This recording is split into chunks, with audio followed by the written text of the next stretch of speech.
kichkina dozali edi boshida, endi o'rtacha bo'lib yurdi, shu mana bir ikkita kasallikdan keyin oshib ketib qoldi. Ahmadjon aka, men oldin kelganingizda nima muammolar bilan keldingiz? Qancha vazn tashladingiz?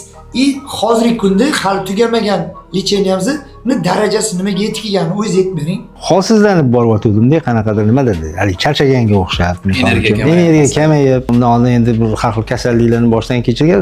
Men 24 yildan beri qandli diabet ikkinchi toifa. Sahrda? Ha, sahrim bor. U tufayli operatsiyani boshdan kechirdim. Covid bo'lganman, og'ir ahvolda o'tkazganman. Keyin Coviddan keyin 2 yildan keyin o'shani asorati ham deyishadi, bilmayman. Onkologiyaga o'tkazdim. Bir oy ichidan o'sha Hindistonga borib operatsiya bo'lib keldim. Ximiya oldim. Xudoga shukr, mana tiklanish boshlandi. Ba'zi o'zimga sal nisbatan vес yig'dim. Men kelgunimcha insulin urardingiz, har kuni urardingiz va ikki xilini urardingiz. Shu haqida ma'lumot bering.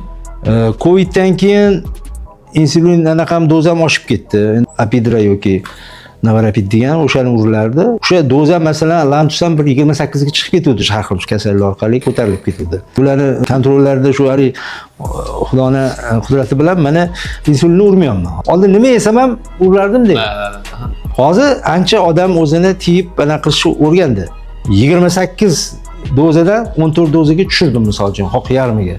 Katta rezultat. 24 yil bo'lsa, masalan 10 yilmi 11 yildan keyin insulinga o'tirishganda doktorlar endi ancha stajingiz ko'payib ketibdi, uncha lecheniya olmagan ekansiz deb. Men endi organizm yosh ko'taradi yuraverganman-da.